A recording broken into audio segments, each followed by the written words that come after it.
Black history. According to the public school system, Negroes were brought to America in 1619, forced to work as slaves on plantations, until one day this great white man named Abraham Lincoln came along and felt bad for the slaves and signed the Emancipation Proclamation in 1863, which freed the slaves. But there were still some bad whiteys in the southern states that passed Jim Crow laws for segregation. Afterwards, there came more whites that felt bad and then gave blacks civil rights in the 1960s, then allowed a black man to have the presidential office named Barack Obama. Now blacks are finally equal to whites. We can all get along. The end. Now, moving right along to our English lecture for the day. I don't think so.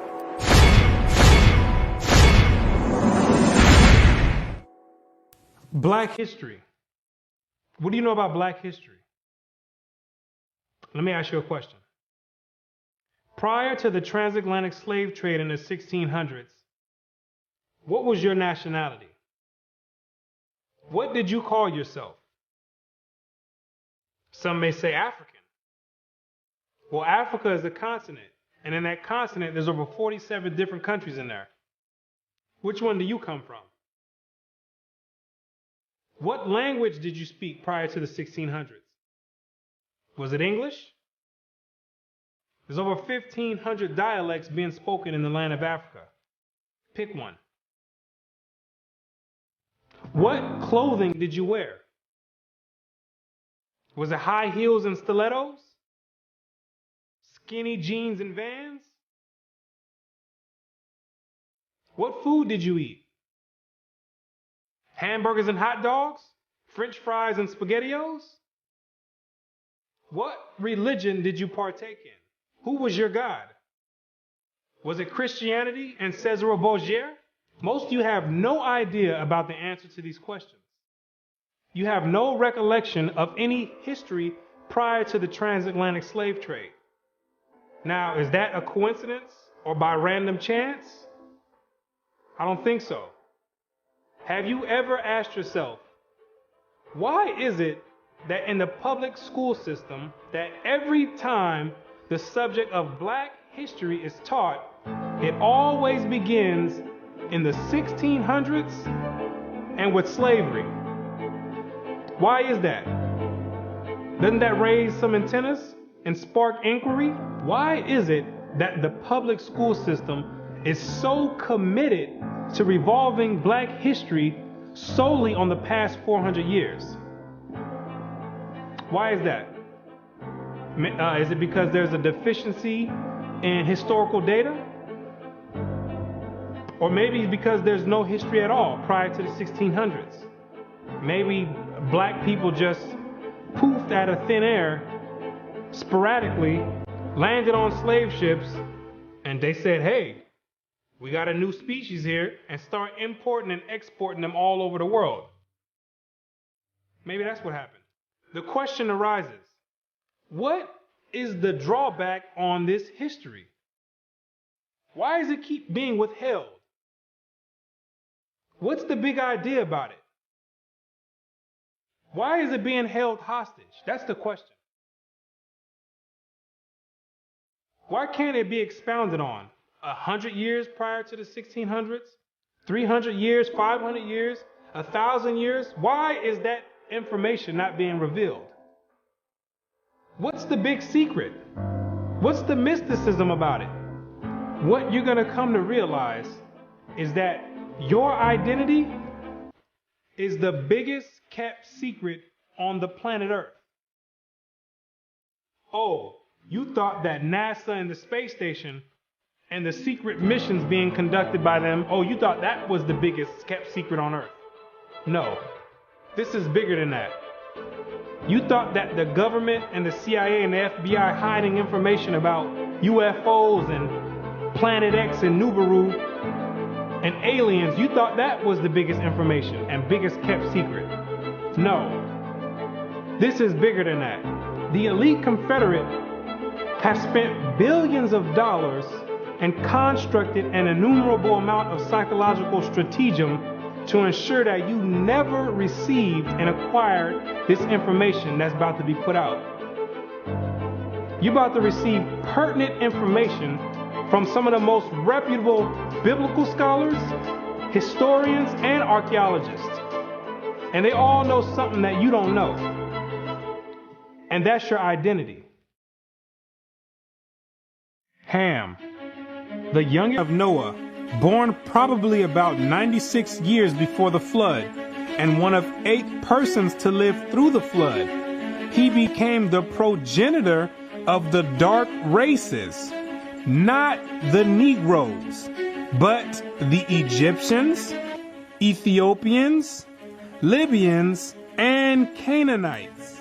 Wait, the churches and the pastors, which are set up by the government, all teach in unison a doctrine that all black people come from the seed of Ham. But once you open up scholastic sources, you'll find out that the biblical scholars say something totally different from what's taught in Orthodox Christianity.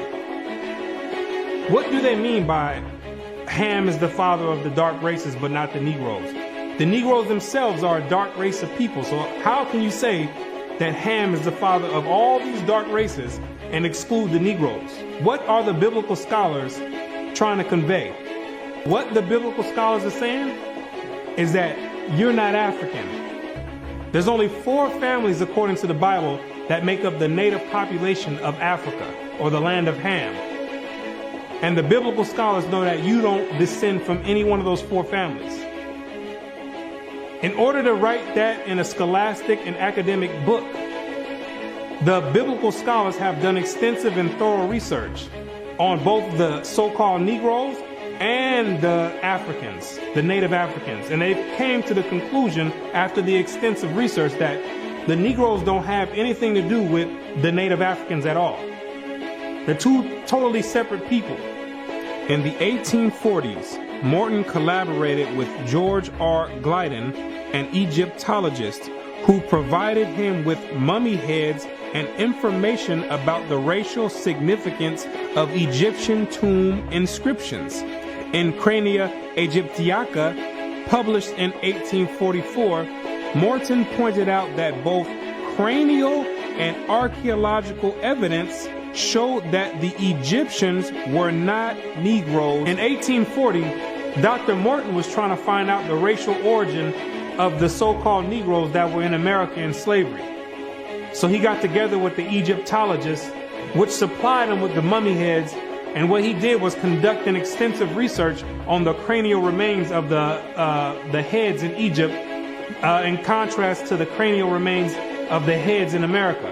And what he found out is that the Negroes that were in slavery were not Africans.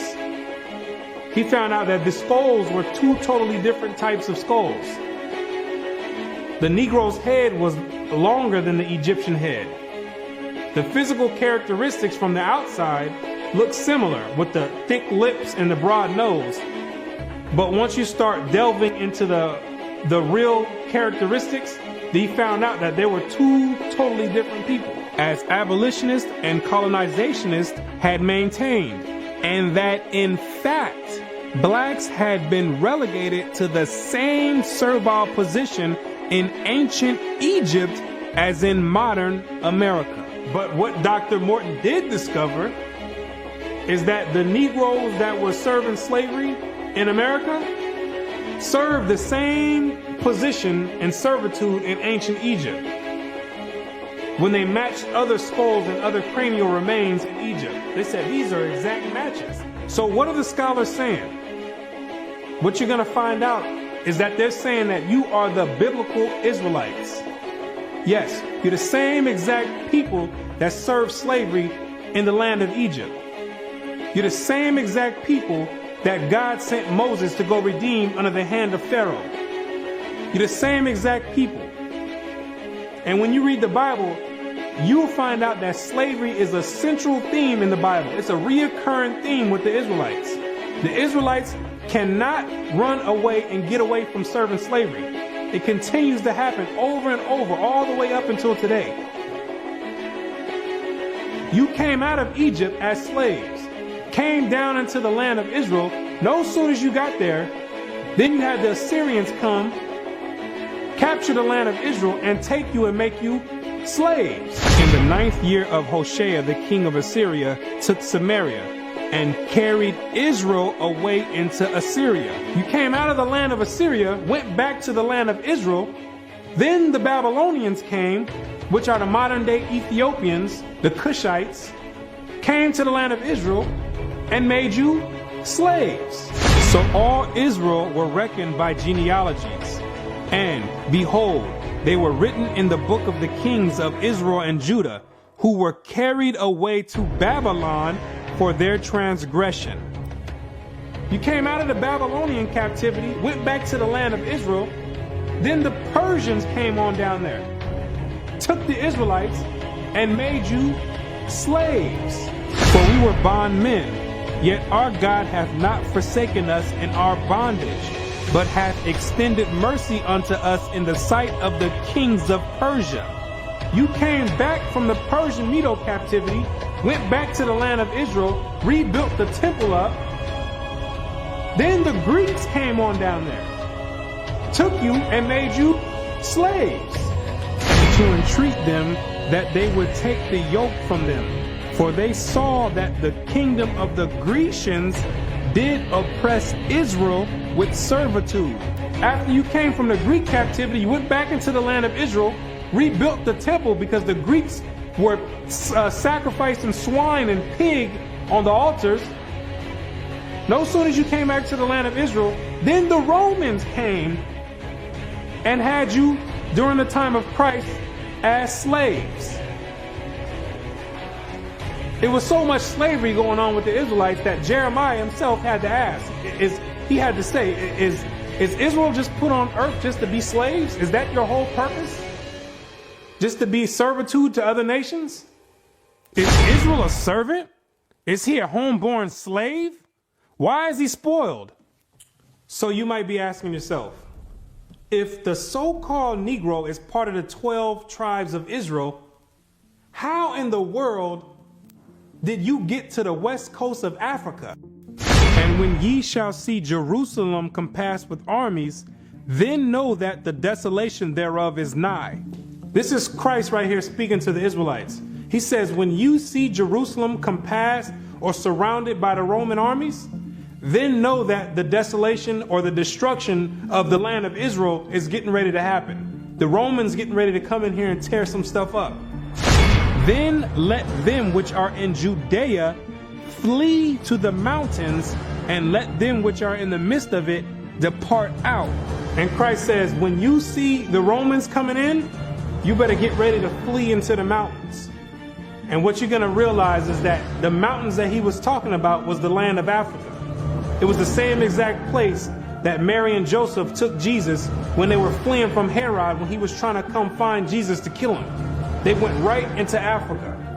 And the Israelites went into Africa as well, fleeing from the Romans. In the year 65 BC, the Roman armies under General Pompey captured Jerusalem. In 70 AD, General Vespasian and his son Titus put an end to the Jewish state with great slaughter. During the period from Pompey to Julius, it has been estimated that over 1 million Jews fled into Africa, fleeing from Roman persecution and slavery. The slave markets were full of black Jewish slaves. Over 1 million of you Israelites fled from the land of Israel into the land of Africa, running away from the Romans because the Romans was coming to put slaughter to the Israelites. The ones that didn't take heed to the prophecy of Christ when he said you better leave and go to the mountains, go to Africa, when they got caught by the Romans, they were taken back to Europe and sold in slavery and put in servitude and became gladiators, put in the lions' dens. The pagans and the Romans attacked the Jews indiscriminately. Both the Jewish soldiers and the uninvolved peaceful population without mercy. As a result of this merciless attack, many Jews fled to those parts of northwest Africa known as Tunisia, Algeria, Morocco, and Mauritania. Many other Jews fled to other areas where Rome did not have any jurisdiction. This was to the region of the south, the Sahara Desert, and the Sudan. Grazel says, such is the explanation of how the Sahara Desert first acquired Jewish tribes, toughened by a fighting tradition and possessed of physical characteristics, black, which it is said still makes them approximate very closely the original Jewish population of Palestine. And after migrating from Israel and dwelling on the northwestern parts of Africa, after you were fighting vigorously with the Romans, you had no choice but to start migrating to the southern regions of Africa, where the Romans didn't have any jurisdiction. Because the Romans were relentless and they were adamant about putting all Israelites to death. So in order to get any type of peace, the Israelites had to start migrating to the sub-Sahara parts of Africa. The scholars know this for a fact. The biblical scholars know this for a fact. They know all the history of the Israelites and their migration patterns. Whatever may be thought of the more or less mythological traditions connected with the earliest Jews in North Africa, it is now practically an established fact that a Jewish nation, Jewish at least in faith, and perhaps too in origin, long held sway south of the Sahara. In later centuries, Jews are believed to have settled in Western Africa during the height of the Songhai, Mali, Ghana, and Kanem-Bornu empires. According to accounts from explorers of the region, several powerful Jewish families of the Songhai Empire were of Jewish origin. Some accounts place West African Jewish communities in the Andu forest of Dahomey, south of Timbuktu. In the 1930s, these groups still maintained a Torah scroll written in Aramaic that had been burned into parchment with a hot iron instead of ink so it could not be changed. In the 1930s, the historians went over there and still found Israelites over there that didn't get captured in the slave trade, still practicing the Hebraic faith, still knowing who they were. With a Torah, which is the first 5 books of Moses, written in Aramaic. That's the ancient language. And it's a shame that they have to burn it in hot iron so the European colonialists don't come over there tampering with it and taking the evidence and trying to hide the history. It's a shame that they have to do that. It is a total shame that they have to do that. The black Jews had an advantage over the African tribes. They carried their culture, history, laws, and written records with them. The Jews made use of every opportunity. They were an industrious and skillful people. In the Jewish Ghanaian states were found kings, princes, governors, generals, secretaries, treasurers, revenue agents, judges, architects, engineers, doctors, historians, language interpreters, mathematicians, jewelers, sculptors, masons, carpenters, painters of art, goldsmiths, leather workers, potters, armorers, saddlers, blacksmiths, agriculturalists, etc. Who told you that you was a bunch of Negroes running around on the west coast of Africa, butt naked, swinging from vines? Who told you that lie? You were and still are a prestigious people, a skillful people.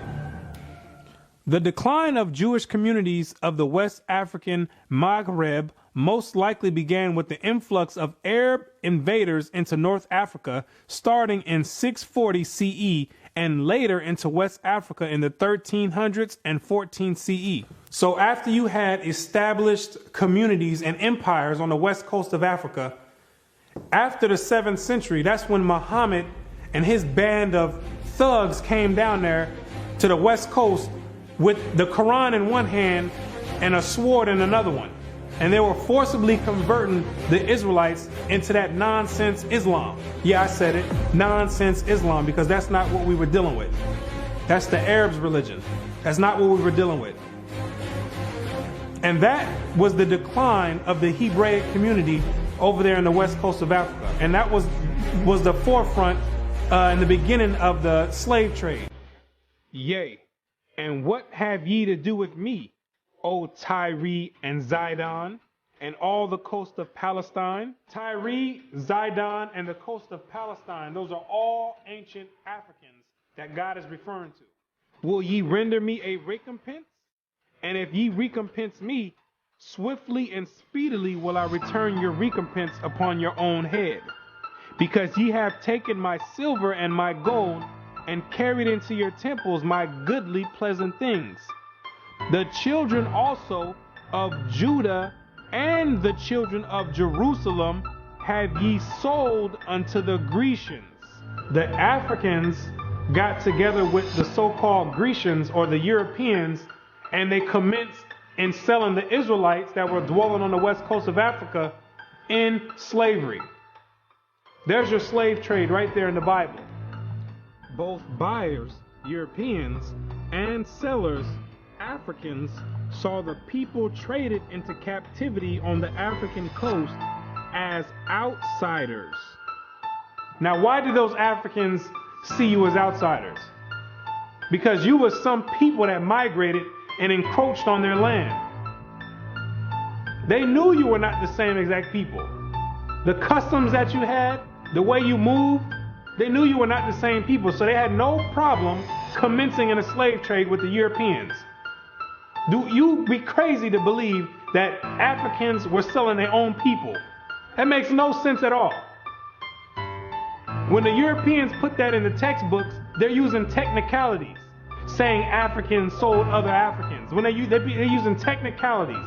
What they mean to say is native Africans were selling Israelites that were living in Africa. It'd be no different if somebody wrote history 500 years from now and say there was a slave trade that happened here in America. Say black people got together and start selling white people to the Chinese. If somebody with the same mindset that the Europeans have wrote history 500 years from now, they would say Americans were selling other Americans to the Chinese. When it's two totally different nation of people living in America. You can't just say Americans sold other Americans. Two totally different people. It's the same exact scenario on the west coast of Africa. There are both oral and written explanations that trace the origin of the Igbo. And the most tantalizing is an association of the Igbo to the Hebrew race. This assumption is based on the fact that Igbo culture has many similar traditional customs like that of the Jews. Similar customs are observed in marriage negotiations, childbirth and circumcision, restitution, attitude to totem animals and taboos, as well as hospitality to others, especially to strangers, etc. The Igbo are therefore said to be the split and lost group or tribe of Israel that refused to wander further northeast with Moses, but preferred going down southward. The Igbo people have many Jewish traditions. Naomi Katz, the current Israeli ambassador in Nigeria, and others point to their possible ancient Israelite origins. See, the scholars, they've done their research on the Igbo tribe, extensive research. And they've compared the traditions of the Igbo tribe, and they've matched them up to the biblical traditions of the Israelites. And they said, whoa, these are strikingly similar. The only way that these people could be practicing the Hebraic faith this close is if they were the biblical Israelites themselves. So you may ask yourself, what is the significance of the Igbo tribe to the so-called Negro in the Americas? When you do the research, what you're going to find out is that the Igbo tribe is one of the main sought-out tribes that were captured and sold in the transatlantic slave trade and came right here to America. The British were the major buyers before they banned their own slave traffic in 1807. They were replaced by the Portuguese and the Spanish for as long as the traffic continued here. The majority of the captives were speakers of Igbo dialects. You can hear me clearly, Rabbi. Let us have your name once more. My name is Rabbi Yehuda ben Shomer. Okay. Well, is it okay if we just called you Yehuda? Yeah, that's short fine. Today? Okay, yeah, that's great. fine. No problem at all. I'll go on even further to say this, that the slave trade is actually connected to Deuteronomy 28, because the majority of the slaves that were brought to the Caribbean islands and brought to the Americas were Igbo people, were people of Hebrew and Hebraic Israelite descent, if you will. And so if you read Deuteronomy chapter 28, it matches perfectly what happened to the Hebrew slaves, the black Hebrew slaves, during the slave trade. It just matches it perfectly. Back up now. I think we just rung a bell here. Hold up now. Okay. Hold up. Hold the presses. Okay. Hold up. I hope everyone is listening to this. This is you about to rock some boats now, Ben Yehuda there. Hold up now. Listen to what he's saying here. So you are saying that there's a great chance, or more so, that the black people that links directly to the slave trade are from the lost tribes of Israel. Is that what you're saying here, sir? Yes, I am.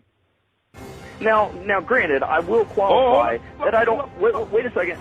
I don't believe that every single black person is Hebraic or Jewish, but I'm saying that the majority of the slaves involved in the slave trade were Hebrews. These people knew exactly who they were buying and selling, both the Africans and the Europeans. The Europeans, which are the Romans went after 70 AD, they went conquering, and they done hid themselves under different nationalities after they done conquered the native people that were in those lands in Europe. Hid themselves under the French, under the British, under the Portuguese. They're the same exact Romans. And all they're doing is continuing the agenda that was put in place in 70 AD. When they came down there looking for the Israelites. It's the same exact agenda.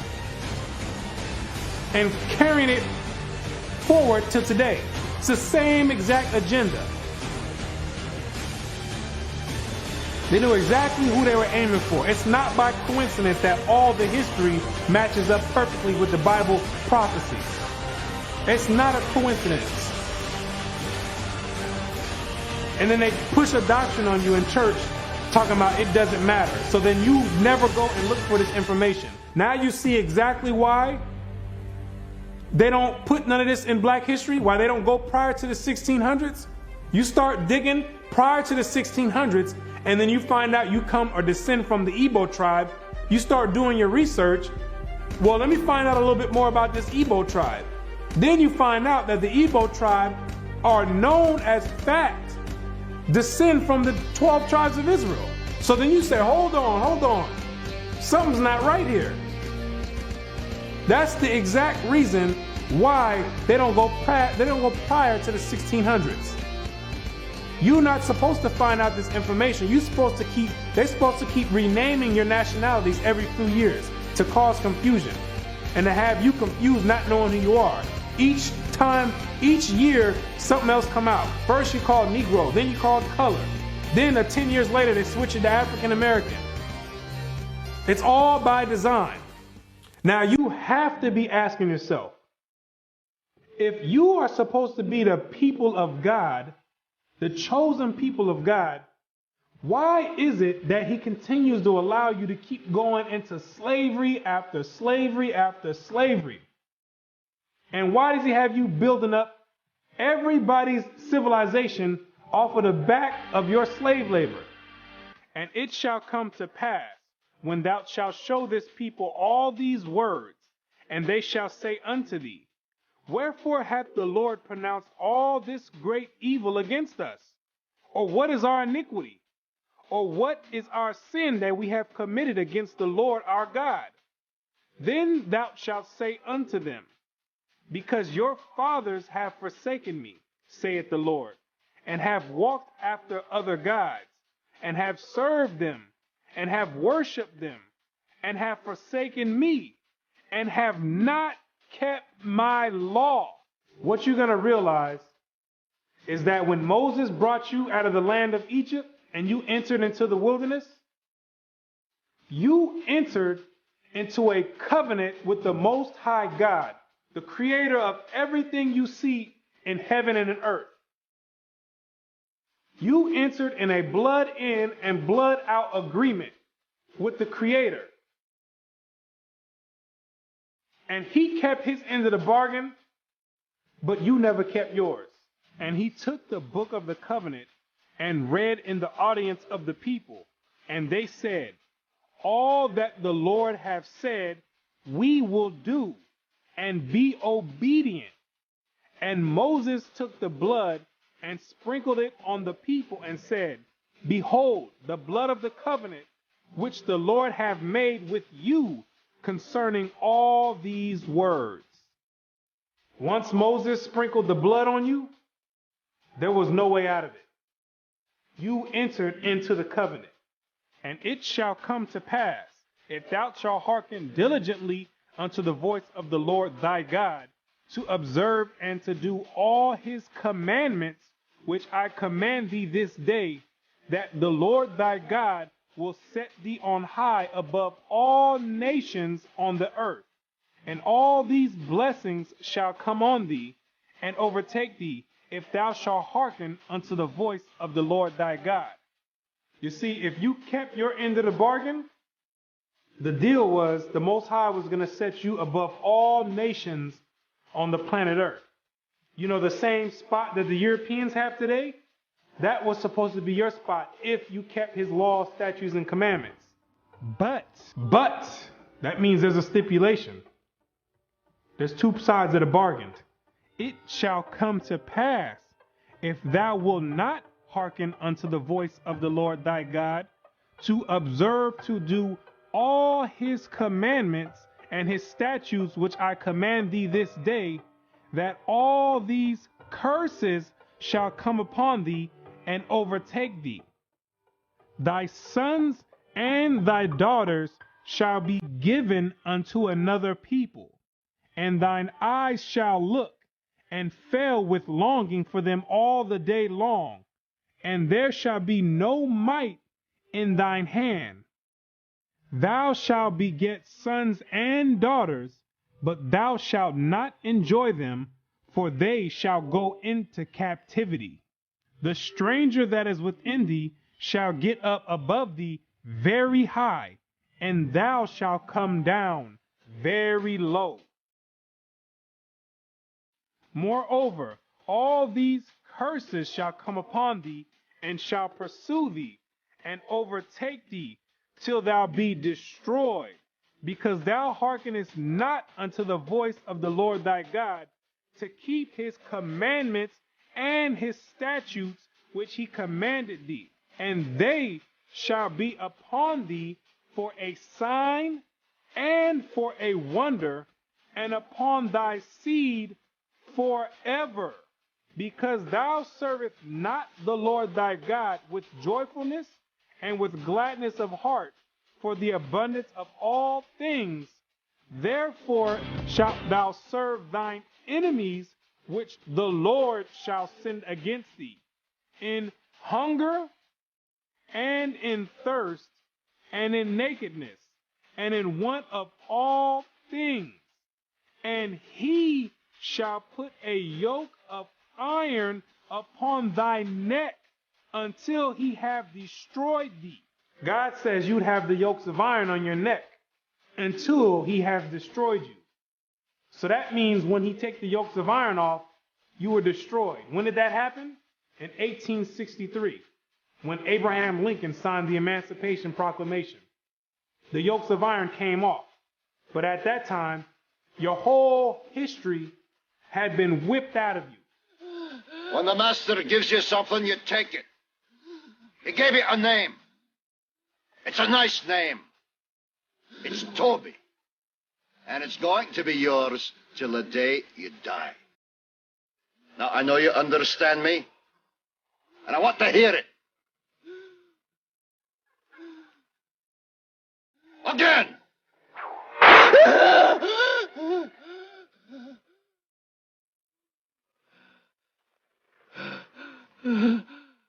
I want to hear you say your name. Your name is Toby. What's your name? Kunta.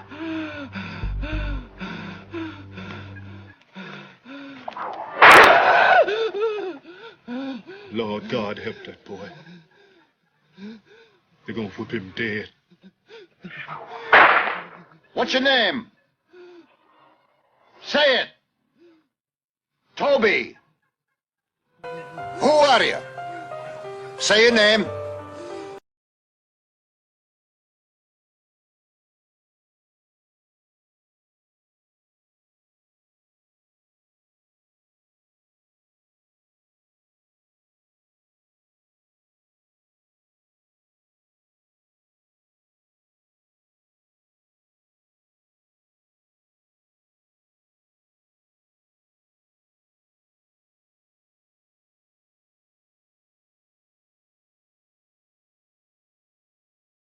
His bosom, and toward the remnant of his children, which he shall leave. You wonder why it's black on black crime? You didn't keep your part of the covenant. You wonder why black men always leave the children? You didn't keep your part of the covenant. Also, every sickness and every plague which is not written in the book of this law, them will the Lord bring upon thee until thou be destroyed.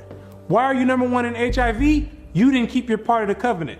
Why are you number one in hypertension and high blood pressure? You didn't keep your part of the covenant. Why are you number one in high cholesterol? You didn't keep your part of the covenant. Why are you number one in diabetes? You didn't keep your part of the covenant. Why are you number one in all negative effects across the board? You didn't keep your part of the covenant. And the Lord shall scatter thee among all people from one end of the earth even unto the other. And there thou shalt serve other gods, which neither thou nor thy fathers have known, even wood and stone. And among these nations shalt thou find no ease, neither shall the sole of thy foot have rest. But the Lord shall give thee there a trembling heart, and failing of eyes, and sorrow of mind. And thy life shall hang in doubt before thee, and thou shalt fear day and night, and have no assurance of thy life. In the morning thou shalt say, would God it were even? And in the evening thou shalt say, would God it were morning? For the fear of thine heart wherewith thou shalt fear, and for the sight of thine eyes which thou shalt see. And the Lord shall bring thee into Egypt again. The word Egypt in the Bible means bondage or slavery. I am the Lord thy God, which have brought thee out of the land of Egypt, out of the house of bondage. So when God says he's gonna bring you into Egypt again, he's saying, I'm gonna bring you into slavery again with ships.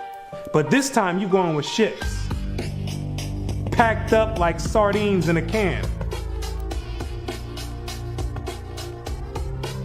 By the way whereof I spake unto thee, thou shalt see it no more again. And there ye shall be sold unto your enemies for bondmen and bondwomen, and no man shall buy you.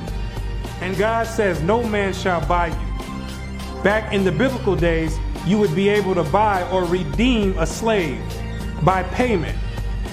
But God says no man is going to be able to redeem you out of this slavery. This last one I bring you to, this last Egypt, nobody's going to get you out of it. Marcus Garvey tried to get you out of it, didn't work. Martin Luther King tried to get you out of it, didn't work. Malcolm X tried to get you out of it, didn't work. Louis Farrakhan tried to get you out of it, didn't work. Al Sharpton tried to get you out of it, didn't work. Why? Because you are still breaking the covenant.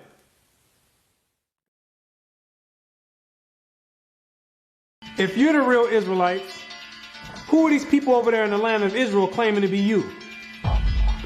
Those are Romans, Europeans. They got pushed up in the South Georgia, Russia, in the Caucasus Mountains, and hid themselves under the name of Khazars. Between the 8th and 9th century, the Khazarian Empire under King Bulan adopted the traditions of the Israelites and mixed it with paganism and called it Judaism. Yes, we know your history too. Then after the Holocaust, which was politically motivated, the elite used that as a pretext to invade the land of Israel and took those Khazarian converts and placed them in that land in 1948. In May of 1948, a new Jewish state, Israel, was born in a bath of blood. Jewish troops routed Arab forces from the city of Haifa in the first of a series of battles that were to reverberate through the years.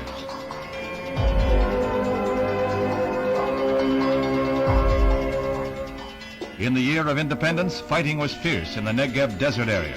Here, Israeli troops routed the Arabs and took hundreds of prisoners. Meanwhile, on May 14, 1948, the new government headed by David Ben-Gurion is installed in Tel Aviv. Thus, for the first time since the Roman legion destroyed Jerusalem in the year 70 AD, the Jewish people have a nation of their own. United Nations teams accompany Israeli soldiers under the white flag to retrieve the bodies of soldiers killed in the continuing strife with Arab troops. The UN was able to effect some uneasy pacts calling for a truce, but skirmishes continued to break out. Dr. Chaim Weizmann joined Premier Ben-Gurion in the government. The Jewish patriot became president as Israel went before the United Nations to seek a place in that world body. The Middle Eastern Arabic nations were in violent opposition, and when Israel was voted a membership, they walked out in a body. For the rest of the day, their seats remained empty, but they returned the next morning to no further incident. Thus, history was made as the Jewish state of Israel was born. Conceived in strife and weaned on violence, Israel has flourished to become a constructive voice in world affairs. Her flag became a symbol of hope. To destabilize the Middle East. Prior to that, those people never lived in the land of Israel. Prior to 1948, those people never stepped foot in the land of Israel. Those are Europeans hiding themselves, European Romans hiding themselves under Jewish. That's what they keep doing each time. They keep going different places and taking on different nationalities. They're the same exact people. These are the same exact people that funded your transatlantic slave trade. Yes, the same Jewish man. The same Romans. These are the same people that's responsible for your 400-year short span Black history curriculum. These are the same exact people that control the media outlets and push rap music on the whole Black community and support it and push it on the forefront. The same exact people. They control all the media. These are the same exact people that are responsible for your Christian churches in all the neighborhoods in the Black community.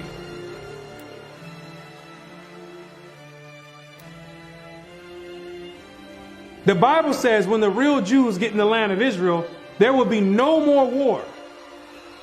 Since those converts, Khazarian converts, went into the land, it's only been war. They don't fit the prophecies. They over there dealing with Satan. I know thy works and tribulation and poverty, but thou art rich. And I know the blasphemy of them which say they are Jews and are not, but are the synagogue of Satan, using the Babylonian Talmud as their authoritative source. These people are not the real Jews, and they have nothing to do with the Most High God and the biblical Israelites. They're not the real Jews, and they're dealing with Satan at the highest level. What are these nations trying to accomplish by suppressing all this information? What you're going to realize is that there's a group of nations that are confederate together that have been trying to get rid of the Israelites from way back when, so they can offset the Bible prophecies. Keep not thou silence, O God. Hold not thy peace, and be not still, O God. For lo, thine enemies make a tumult, and they that hate thee have lifted up the head. They have taken crafty counsel against thy people, and consulted against thy hidden ones. They have said, come, and let us cut them off from being a nation, that the name of Israel may be no more in remembrance. The elite know that America, according to the Bible, is the last kingdom before the return of the Messiah. It's the last reigning kingdom, called Babylon the Great, or the Little Horn.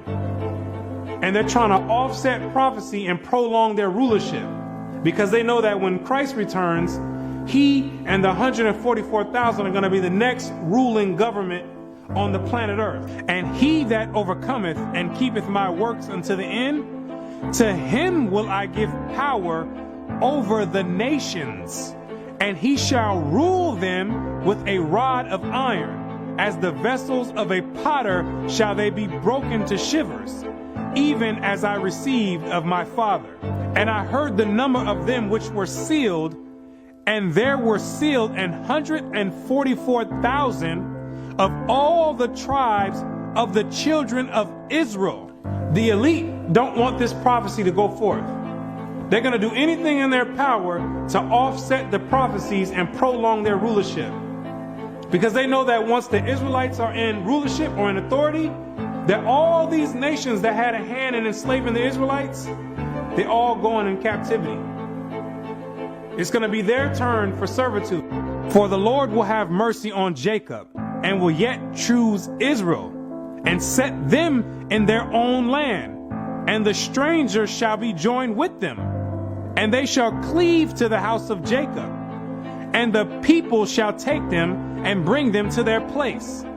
And the house of Israel shall possess them in the land of the Lord for servants and handmaids, and they shall take them captives, whose captives they were, and they shall rule over their oppressors. Therefore, all they that devour thee shall be devoured, and all thine adversaries, every one of them, shall go into captivity. And they that spoil thee shall be a spoil, and all that prey upon thee will I give for a prey. He that leadeth into captivity shall go into captivity. He that killeth with the sword must be killed with the sword. Here is the patience and the faith of the saints. The elite have got together with their top scholars in their think tanks, and they know these prophecies to a T. They didn't study this book back and forth. They understand all the breakdowns and prophecies. So in order to prevent these things, they have to suppress history and rewrite history and flood the media outlets with all types of futile material like rap music, Atlanta Housewives, and other reality TV nonsense to keep your mind occupied on entertainment and diverted from anything with any significance. And the success rate of that to black people is extremely high. The black man won't pick up a book if his life depended on it. A book is kryptonite to the black man. It's like spraying Raid on a roach. They say if you want to hide anything from a black man, you put it in a book. But despite these efforts of trying to offset prophecy, There's Israelites waking up all over the world by the thousands, coming up out of sleep and getting rid of these Gentile gods and coming back to the Most High God, the creator of heaven and earth, and keeping their end of the bargain. For the children of Israel shall abide many days without a king, and without a prince, and without a sacrifice, and without an image, and without an ephod, and without a teraphim. Afterward shall the children of Israel return and seek the Lord their God and David their king, and shall fear the Lord and his goodness in the latter days. The kingdom of heaven rulership, the governing body, is being set up right now in the midst of everyone, and nobody even knows it. While America is on an economic decline, God is raising up the ruling government of the kingdom of heaven. He says, even though the children of Israel are as the sand of the sea, only a small remnant are going to be saved from his wrath. Isaiah also crieth concerning Israel, though the number of the children of Israel be as the sand of the sea, a remnant shall be saved. Because the majority of you Israelites are going to be too caught up and bugged out of your mind and caught up in the world and caught up in Christianity to even give the Creator a thought. And even to consider to go back and keep your part of the covenant. But God says, He's not sending you in slavery no more. He says, if you didn't learn this time from all the captivities you've been under, if you didn't learn from getting your backs whipped, if you didn't learn from being hanged, if you didn't learn from having your sons and daughters sold, He says, I'm not bringing you into captivity no more after America. This is the last captivity. He has another plan for you. You got another punishment coming. It's called the lake of fire. But the fearful and unbelieving and the abominable and murderers and whoremongers and sorcerers and idolaters and all liars shall have their part in the lake which burneth with fire and brimstone, which is the second death. And you're going to be there for a very long time. But to those that have an ear and come back and return to the Heavenly Father, He's going to make a new covenant with you. For finding fault with them, He saith, Behold, the days come, saith the Lord, when I will make a new covenant with the house of Israel and with the house of Judah. The Bible says that the new covenant is with the Israelites, not all nations. He made the first covenant with you, and He's making the next covenant with you as well. Not according to the covenant that I made with their fathers in the day when I took them by the hand to lead them out of the land of Egypt, because they continued not in my covenant, and I regarded them not, saith the Lord. For this is the covenant that I will make with the house of Israel after those days. What does it mean after those days? It's talking about when you get into the wilderness. Yes, you have to go to the wilderness again. The same way when you came out of Egypt and you went into the wilderness and made the first covenant is the same exact way when you come out of America, which is the modern Egypt, you're going to have to go into the wilderness again. And I will bring you out from the people and will gather you out of the countries wherein you are scattered, with a mighty hand and with a stretched out arm and with fury poured out. And I will bring you into the wilderness of the people, and there will I plead with you face to face, like as I pleaded with your fathers in the wilderness of the land of Egypt. So will I plead with you, saith the Lord God. And I will cause you to pass under the rod, and I will bring you into the bond of the covenant. The covenant is going to be made after Christ returns. That's the new covenant. Then there's no new covenant now. You're still under the same exact covenant you made when you came out of Egypt. That's a binding covenant right now. I will put my laws in their mind and write them in their hearts. And I will be to them a God, and they shall be to me a people.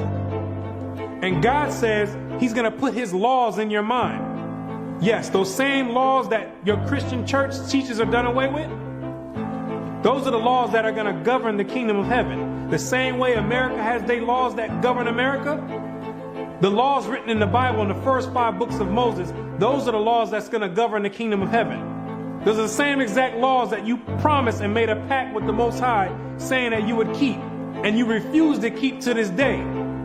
That this is a rebellious people, lying children, children that will not hear the law of the Lord, which say unto the seers, see not, and to the prophets, prophesy not unto us right things, speak unto us smooth things, prophesy deceits.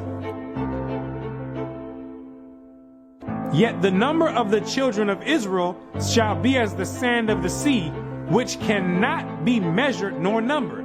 And it shall come to pass that in the place where it was said unto them, ye are not my people, there it shall be said unto them, ye are the sons of the living God. In these same exact places where you were scattered for a reproach and called by different names like African American, Negro, and colored people, and where you were told in church that you were a Gentile, in these same exact places, it's now being told to you that you're actually the children of Israel. Prophecy is being fulfilled right now. It's up to you now to make a choice. Either you're going to come back and keep your end of the bargain, or you're going to still stay out in the world. And if you stay out in the world, the only thing you can look forward to is weeping and gnashing of teeth. The Most High is extending out his hand one last time. It's either you're going to repent and come back, or you're going to die in your sins. You can hang on to whatever you want.